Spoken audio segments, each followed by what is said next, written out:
Hello बच्चों, my name is Deepak Singh, your physics mentor, और हम डिस्कस कर रहे हैं बच्चों इलेक्ट्रोस्टेट यूनिट का chapter number 1। Chapter number 1 is the electric charges and fields. Okay बच्चों, हमने लास्ट कूलम्ब्स लॉ तक डिस्कस कर लिया है। आज हम उसी कूलम्ब्स लॉ का वेक्टर फॉर्म डिस्कस करने वाले हैं। ठीक है बच्चों, तैयार हैं आप लोग? चलिए हम शुरू करते हैं। तो आज का हमारा टॉपिक होगा बच्चों that is vector form of the Coulomb's law of force. Okay, आप लोगों ने ये सीखा है बच्चों कि कूलम्ब्स लॉ के अकॉर्डिंग ये बताया गया है कि अगर हमारे पास दो चार्जेस होते हैं that is Q1 and Q2, तो दोनों के बीच में एक फोर्स लगता है माय डियर। वो फोर्स अट्रैक्शन का भी हो सकता है और रिपल्शन का भी हो सकता है। ठीक है, अगर सेम चार्जेस होंगे तो रिपल्शन होगा, अपोजिट चार्जेस होंगे तो अट्रैक्शन होगा। ओके बच्चों, अगर उनके बीच का सेपरेशन स्मॉल r है तो हमारे पास the formula of the force between the two charges is what, that is F equals to K Q1 Q2 by R square. यही है बिल्कुल। चलिए, तो इसी में हम आगे चलते हैं। तो अब हम ये डिस्कस करते हैं कि एक्चुअल में सर डायरेक्शन का लॉजिक क्या है, क्योंकि फोर्स जो है सर वो तो वेक्टर क्वांटिटी है। समझ में आई बच्चों आप? तो हमारे पास डायरेक्शन का कुछ कॉन्सेप्ट अब हम समझने वाले हैं। चलिए एक एक करके हम स्टार्ट करते हैं। सबसे पहले बच्चों मान लीजिए हमारे पास एक चार्ज Q1 है, दूसरा चार्ज हमारे पास Q2 है। ठीक है बच्चों, दोनों के बीच का सेपरेशन स्मॉल r है। ठीक है ना? अब हमारे पास इस पर ये दोनों चार्जेस सेम है ना बच्चों, तो सेम रिपेल करते हैं। तो इस पर हमारे पास फोर्स किस तरफ लगने वाला है? इस तरफ, राइट। रिपेल होंगे, ये इधर जाएगा और ये इधर जाएगा, इसी का मतलब रिपेल होना होता है। बिल्कुल। तो यहां पर हम नेमिंग जो देते हैं बच्चों वो देते हैं दैट इज F12। इस F12 का एग्जैक्ट मीनिंग क्या है? तो F12 का एग्जैक्ट मीनिंग है sir on 1 by what, by 2। तो ऑन किस पर? 1 पर। कौन लगा रहा है सर? 2 लगा रहा है। तो F12 means what my dear, कि ऑन लग रहा है सर 1 पर, Q1 पर, बाय लग रहा है sir Q2। Okay my dear, तो F12 मतलब आप समझ गए ना, 1 is on, 2 means by. Done? ठीक। इसी तरह से बच्चों हम अगर इसको लिखें तो हमारे पास फॉर्मूला क्या होता है बताइए? दो चार्जेस के बीच में फोर्सेस का फॉर्मूला होता है sir K is the 1/4 by epsilon not Q1 Q2 by R square. यही होता है। अच्छा, यहां पर मैंने R क्यूब लिखा है बच्चों, R क्यूब लिखा है ना। अच्छा मुझे बताइएगा ये R क्यूब मैंने कैसे लिखा है? सबसे पहले मुझे बताइए इनके दोनों के बीच का सेपरेशन ये है R। अगर हम इसको वेक्टर फॉर्म में लिखें तो दैट इज R21 वेक्टर, यही होगा।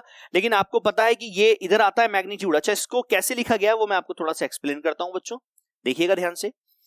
तो आपको पता है कि दो वेक्टर, तो हम लिख रहे हैं दैट इज F12। तो F12 इक्वल्स टू हमने लिखा sir K Q1 Q2 upon this my dear that is 1/4 pi epsilon not K हो चुका है। बिल्कुल। यहां पर हमारे पास आएगा बच्चों दैट इज R21 मॉड का स्क्वायर, और यहां पर आएगा R21 कैप। बच्चों ये कैप क्या है? R21 कैप मतलब है बच्चों दैट इज यूनिट वेक्टर, जो हमें डायरेक्शन बता रहा है कि सर जो फोर्स की डायरेक्शन है ना दैट इज 2 to 1 है। सो हमने यहां लिखा है क्या? R21। R21 का वेक्टर का मॉड का मतलब क्या है? बेसिकली इन दोनों का बीच का डिस्टेंस। मॉड लगा दिया मतलब हम मैग्नीट्यूड निकाल रहे हैं, दोनों के बीच का डिस्टेंस R है और R का क्या हो रहा है? स्क्वायर। यहां पर R21 कैप किसके लिए? डायरेक्शन के लिए। अब आप मुझे बताइए कि R21 cap, cap equals to क्या होता है? क्या cap equals to vector upon mod होता है? तो R21 वेक्टर अपॉन R21 का मॉड मतलब मैग्नीट्यूड। ठीक है, तो आप मुझे बताइए अगर मैं इसको ऐसे लिखता हूं तो बच्चों क्या मिलेगा? Sir K Q1 Q2 upon R21, और सर स्क्वायर है। और एक और जब आप इसको वेक्टर फॉर्म में लिखेंगे सर तो एक और आपको मिलेगा, तो ये Q मिल चुका है दैट इज R21 वेक्टर। ठीक है बच्चों, तो हमारे पास, और ये R21 बेसिकली है क्या? दोनों के बीच का डिस्प्लेसमेंट, दोनों के बीच का डिस्प्लेसमेंट ही तो है R। तो हमने इस R21 को क्या बोला? मैग्नीट्यूड को R, तो R क्यूब, और यहां पर क्या लिख दिया? R21। इस तरह से यहां पर ये क्यूब आया है। समझ गए बच्चों? ठीक है, तो ये क्यों लिखा गया, कैसे लिखा गया, मैंने आपको पूरा एक्सप्लेन कर दिया। ठीक है बच्चों, राइट। यहां पर अगर हम इसको किसकी फॉर्म में लिखते? यूनिट वेक्टर कैप की फॉर्म में लिखते तो फिर यहां पर स्क्वायर होता। ठीक है ना, परेशान नहीं होना। चलिए, तो हमारे पास हमने निकाला सर, कैलकुलेट किया है कि सर F12 कितना होगा। ठीक है, इसी तरह से बच्चों हम F21 की बात कर लें।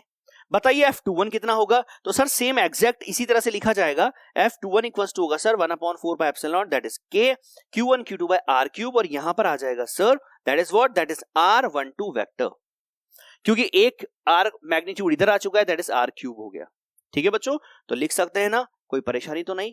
बिल्कुल ठीक है। चलिए हम थोड़ा सा और आगे बढ़ते हैं। तो हमारे पास हमने देखा कि सर हम F12 और F21 को कैसे लिख सकते हैं, ठीक है। चलिए यहां से आप मुझे बताइए बच्चों कि R21 की डायरेक्शन अगर ये है तो R12 की डायरेक्शन ये है क्या, राइट? मतलब दोनों की डायरेक्शन अपोजिट है क्या, मैं आपसे ये जानना चाह रहा हूं। बिल्कुल ना, दोनों की डायरेक्शन अपोजिट है सर। और दोनों की डायरेक्शन अगर अपोजिट है बच्चों तो क्या मैं लिख सकता हूं R12 vector equals to minus R21 vector, लिख सकता हूं। डायरेक्शन अगर अपोजिट है तो सर तो डेफिनेटली आप उसको ऐसा लिख सकते हैं। और अगर बच्चों मैं क्या करूं कि हमारे पास इक्वेशन नंबर 1 जो हमने लिखी थी that is F21 equals to 1/4 pi epsilon Q1 Q2 upon R square, that is R12 था ना, यहां पर क्या था R12। अगर मैं इस R12 की जगह क्या लिख दूं माइनस R21 तो ये ऐसा बनेगा क्या, माइनस R21 बनेगा। आप पहले वाली इक्वेशन को देखिए, चलिए मैं पहले वाली इक्वेशन आपको दिखा देता हूं। पहले वाली इक्वेशन में देखिए, पहले वाली इक्वेशन में क्या था बच्चों, F12 इक्वल्स टू क्या है, दैट इज यहां पर 21 है। और जब यहां 21 है तो यहां पर क्या है, यहां पर क्या है बताइए, यहां पर 12 है सर, ठीक है। तो मैं क्या करने वाला हूं, मैं 12 की जगह क्या रखने वाला हूं, माइनस R21 रखने वाला हूं, ठीक है। तो मैंने बिल्कुल वही किया, मैंने रखा यहां पर क्या कि सर हम जानते हैं R12 equals to minus R21। तो जैसे ही सर आप यहां पर रखेंगे ना माइनस R21, चलिए माइनस को हम आगे ले लेते हैं सर। आगे लेने के बाद ये हमारे पास अगर हम इसको देखें केवल अगर हम इसको देखें तो सर ये तो हमारे पास एक्चुअल में F12 है, ये पूरा, राइट, ये पूरा क्या है, F12 है। तो मतलब बच्चों यहां से हमारे पास मेन पॉइंट क्या निकला कि हमारे पास F21 जो होता है दैट इज माइनस, अगर हम हटा दें तो माइनस F12 होता है। मतलब जो दोनों फोर्सेस लग रहे हैं, चाहे वो ये इस पर लगा रहा है या ये इस पर लगा रहा है, दोनों फोर्सेस जो है ना वो डायरेक्शन में तो अपोजिट है। एक अगर इधर लग रहा है तो एक इधर लग रहा है, लेकिन उनकी वैल्यू क्या है, सेम, ठीक है। दैट फॉर्मूला कितना, K Q1 Q2 upon R square. वहां पर अगर हमने वेक्टर फॉर्म में लिखा है यूनिट वेक्टर को तो हम नीचे R क्यूब हमने लिखा हुआ है, ठीक है। तो वैल्यू सेम है सर और डायरेक्शन अपोजिट है। और वैल्यू अगर सेम है और डायरेक्शन अपोजिट है तो मुझे बताइए कि क्या न्यूटन का third law that is action reaction law को ये फॉलो करता है। बिल्कुल सर, ये न्यूटन के third law action reaction law को फॉलो करता है, क्योंकि सर मैग्नीट्यूड आ रहा है सेम और डायरेक्शन आ रही है अपोजिट। मेरी बात कंप्लीट है। So my dear, magnitude of force is given as what, that is F21 equals to F12, that is 1/4 pi epsilon Q1 Q2 by R square. ठीक है बच्चों, डन, कंप्लीट है, राइट। और डायरेक्शन जो है वो क्या है, दोनों की अपोजिट है, ठीक है। कंप्लीट है यहां तक, शाबाश। This is the vector form of Coulomb's law, ठीक है। आगे बढ़े, चलिए बच्चों अब हम आगे बढ़ते हैं। आगे हम बढ़ते हैं तो हमारे पास आता है चार्ज डिस्ट्रीब्यूशन, ठीक है। चार्ज को किस किस तरह से डिस्ट्रीब्यूट किया जाता है, ठीक है ना बच्चों। तो सबसे पहला डिस्ट्रीब्यूशन हम देखेंगे। चार्ज डिस्ट्रीब्यूशन को थोड़ा सा और डीपली समझने के लिए ना हम बात कर लेते हैं कि when a charge is not accumulated in some part but in spread uniformly. हम देखेंगे बच्चों कि कभी कभी क्या होता है कि चार्ज जो होता है ना वो यूनिफॉर्मली डिस्ट्रीब्यूट होता है। यूनिफॉर्मली डिस्ट्रीब्यूट होता है तो कैसी सरफेस होनी चाहिए, ठीक है ना। उसके अलावा बच्चों मोर charge is accumulated at the curve and the sharp points, ठीक है। अगर बच्चों हमारे पास एक शेप, एक फिक्स शेप नहीं है, ठीक है ना, एक सिमेट्री शेप नहीं है, तो चार्ज जो है उसका अक्यूमुलेशन जो होता है ना वो शार्प पॉइंट्स पर ज्यादा होता है। चलिए इसको हम कुछ डायग्राम से समझने की कोशिश करते हैं। तो हमारे पास सबसे पहले यूनिफॉर्म की अगर हम बात करें तो यूनिफॉर्म बॉडीज के लिए देखिए बच्चों, यूनिफॉर्म बॉडीज के लिए हमारे पास चार्ज का जो अक्यूमुलेशन है बिल्कुल देखिए सिमेट्री है, राइट। हर जगह पर चार्ज की डेंसिटी, चार्ज का डिस्ट्रीब्यूशन बिल्कुल सेम है, ठीक है। इसी जगह पर अगर हम बात करें नॉन यूनिफॉर्म, जिसमें हम इसकी बात कर रहे हैं, तो अगर हमारे पास इस तरह की शेप है तो देखिए यहां पर जब कर्व शेप मिलता है ना हमें, तो कर्व शेप पर चार्ज का जो डिस्ट्रीब्यूशन है बच्चों वो ज्यादा होता है। तो चार्ज का डिस्ट्रीब्यूशन इंपॉर्टेंट क्यों है कि सर अगर सिमेट्री बॉडीज है, यूनिफॉर्म है, तो सर वहां पर क्या होगा, चार्ज का डिस्ट्रीब्यूशन जो होगा वो भी यूनिफॉर्म रहेगा सिमेट्री बॉडीज के लिए, ठीक है। लेकिन अगर बॉडीज नॉन यूनिफॉर्म है, ठीक है, तो वहां पर हमारे पास चार्ज का डिस्ट्रीब्यूशन भी क्या रहेगा, नॉन यूनिफॉर्म रहेगा। सर शार्प पॉइंट्स पर हमेशा चार्ज डेंसिटी ज्यादा होती है sir, charge per unit volume ज्यादा होता है, ठीक है ना बच्चों, डन। ये बात आप समझ गए। जिस तरह से हम अगर एजेस के अगर हम देखें तो वहां पर चार्जेस आपको ज्यादा दिखने वाले हैं, ठीक है। चलिए अब हम क्या बात कर रहे हैं बच्चों, अब हम चार्ज डेंसिटी की बात कर रहे हैं। एक्चुअल में चार्ज डेंसिटी होती क्या है देखिए। तो सबसे पहले it is a quantitative representation of the charge distribution, okay. सबसे पहले डेंसिटी बताइए मुझे, डेंसिटी क्या होता है, क्या density equals to mass upon volume होता है क्या, बिल्कुल आप लोगों को पता होगा, राइट ना। अब हम बात कर रहे हैं बच्चों, तो मास present in a volume is called the density, right. अब हम अगर चार्ज की बात करें बच्चों, तो किसी बॉडी के पास अगर चार्ज है तो यहां पर चार्ज पर यूनिट वॉल्यूम में कितना चार्ज है उसको बोलते हैं हम charge density. So my dear, that is the charge per unit volume. ठीक है बच्चों, right. So charge present in a volume is called the charge density. Done बच्चों, कंप्लीट है. तो चार्ज डेंसिटी आपने समझ ली, राइट. अब चार्ज डेंसिटी जो होती है ना बच्चों, उसको भी हम कुछ कैटेगरीज में डिवाइड कर देते हैं. फॉर एग्जांपल हमारे पास देखिए टाइप्स ऑफ चार्ज डेंसिटी में हम फर्स्ट लेते हैं लीनियर चार्ज डेंसिटी, सेकंड हम लेते हैं सरफेस चार्ज डेंसिटी, थर्ड हम लेते हैं वॉल्यूम चार्ज डेंसिटी. ठीक है, थोड़ा सा आपको इंट्रोडक्शन देता हूं. लीनियर चार्ज डेंसिटी का मतलब होता है अगर जो चार्ज है वो लेंथ में अगर डिस्ट्रीब्यूट होता है तो वहां पर हम बात करते हैं चार्ज पर यूनिट लेंथ की बात करें तो वहां आती है linear charge density. Charge per unit surface की बात करते हैं तो वहां आती है सरफेस चार्ज डेंसिटी. और चार्ज पर यूनिट वॉल्यूम, अगर स्पेयर है हमारे पास, एक सॉलिड स्पेयर है, तो उसमें चार्ज कैसे डिस्ट्रीब्यूट होता है अलोंग द वॉल्यूम, तो चार्ज पर यूनिट वॉल्यूम क्या होता है, वॉल्यूम चार्ज डेंसिटी. चलिए एक एक करके हम इसको डिस्कस करते हैं. सबसे पहले हम लीनियर चार्ज डेंसिटी की बात कर लेते हैं. So that is the charge per unit length. Okay, ये क्या है बच्चों, तो हमारे पास सबसे पहले लैम्डा, इसको आप लैम्डा से डिनोट करते हैं, ये बात अच्छी तरह से दिमाग में सेव कर लीजिए. लीनियर चार्ज डेंसिटी को लैम्डा से, सरफेस चार्ज डेंसिटी को सिग्मा से और वॉल्यूम चार्ज डेंसिटी को रो से. ठीक है, चलिए. तो लैम्डा इक्वल्स टू हमारे पास होता है बच्चों चार्ज पर यूनिट लेंथ, ये मैंने आपको स्टार्टिंग में बता दिया. ठीक है, अब हमारे पास फॉर अ रॉड, मान लीजिए हमारे पास एक रॉड है बच्चों, ये रही. इस रॉड के पास लेंथ है ना, लेंथ है केवल. अगर इसके पास केवल लेंथ है तो यहां चार्ज का जो डिस्ट्रीब्यूशन होगा वो अलोंग द लेंथ ही तो होगा. अरे भाई, केवल लेंथ अगर है तो चार्ज का डिस्ट्रीब्यूशन अलोंग द लेंथ होगा, और अलोंग द लेंथ होगा तो वहां पर चार्ज पर यूनिट लेंथ को क्या बोला जाता है, लीनियर चार्ज डेंसिटी बोला जाता है. समझ गए, राइट. तो हमारे पास यहां पर लैम्डा इक्वल्स टू हमने बोला that is Q by L बोल दिया. ठीक है, फॉर अ सर्कुलर रिंग, मान लीजिए हमारे पास रिंग है. इसी रिंग के लिए हमारे पास कहां है, मान लीजिए हमारे पास चार्ज डिस्ट्रीब्यूट है, तो हमारे पास चार्ज डिस्ट्रीब्यूट है तो Q अपॉन L होता है ना. L बताइए क्या होगा, L हमारे पास होगा सर 2 पाई r. तो लेंथ ऑफ द रिंग होती है सर 2 पाई r, तो डेफिनेटली यहां पर आ जाएगा दैट इज 2 पाई r. ठीक है, डन. यहां पर charge on a small element upon that is the length of element. हम ये भी बोल सकते हैं बच्चों कि छोटे से charge on a small element that is dq by dl. आप इस तरह से भी इसको लिख सकते हैं. ठीक है, कैसे लिखा मैंने, क्या बोला, ये हमने अभी बोला था कि the linear charge density is what, that is charge per unit length. ठीक है, तो यूनिट लेंथ मतलब dl, पर जो चार्ज होगा वो भी छोटा सा होगा, दैट इज dq. ठीक है, तो dq बाय dl भी आप लिख सकते हैं, राइट. इसकी यूनिट बताइए बच्चों, चार्ज की कूलाम होती है कूलाम पर मीटर. ठीक है, इसकी डायमेंशन बताइए, सर चार्ज जो होता है उसकी डायमेंशन होती है दैट इज 80, राइट.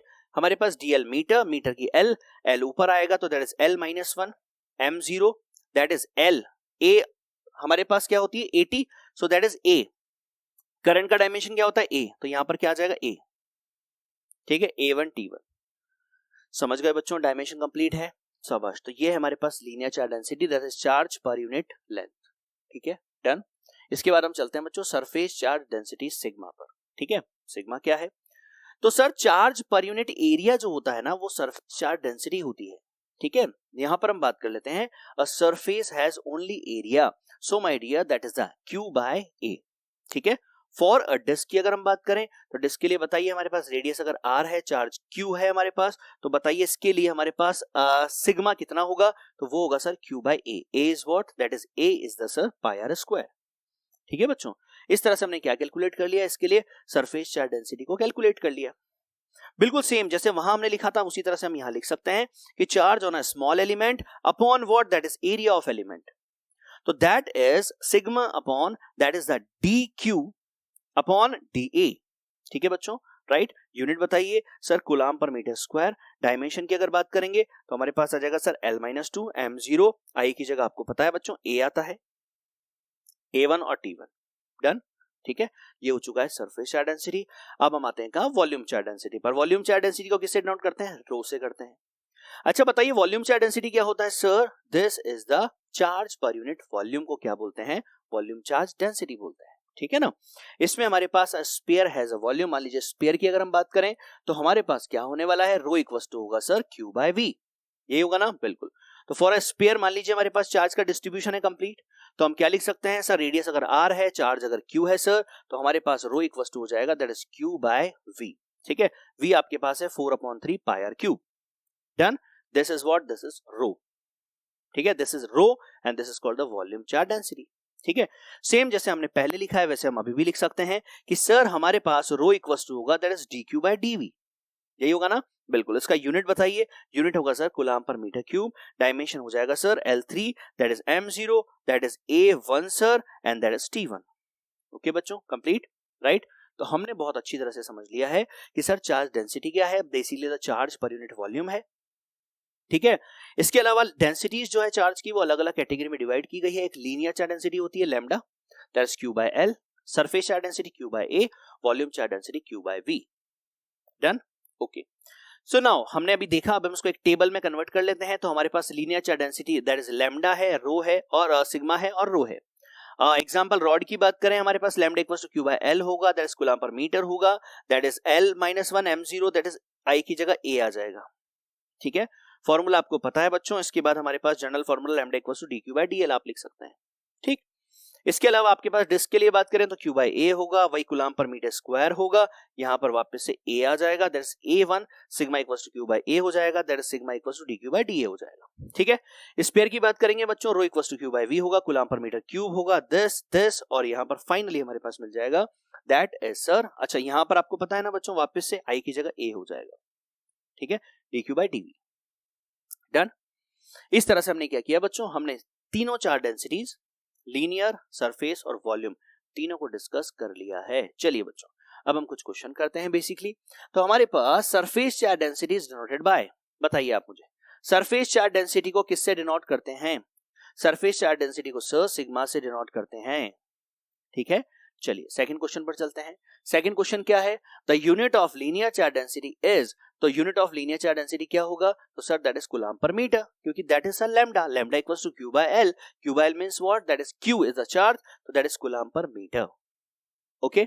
नेक्स्ट क्या है, नेक्स्ट हमारे पास है the dimension of the volume charge density R, ठीक है, वॉल्यूम चार्ज डेंसिटी का dimension, so that is L minus 1 that is m0 this not, अच्छा वॉल्यूम की बात हो रही है ना, वॉल्यूम मतलब क्या होता है, charge per unit volume, volume का होता है मीटर क्यूब, मीटर क्यूब मतलब L3, तो L3 ऊपर आएगा तो L माइनस 3, चलिए तो कौन सा हुआ हमारे पास, दिस ऑप्शन नंबर 4, ठीक है बच्चों, कंप्लीट है, अच्छी तरह से सारी बात आपको समझ में आ गई, ठीक है। तो आई होप ये लेक्चर आपको कंप्लीट है, ठीक है। चलिए वापस से मिलते हैं नेक्स्ट वीडियो में, ओके माय डियर।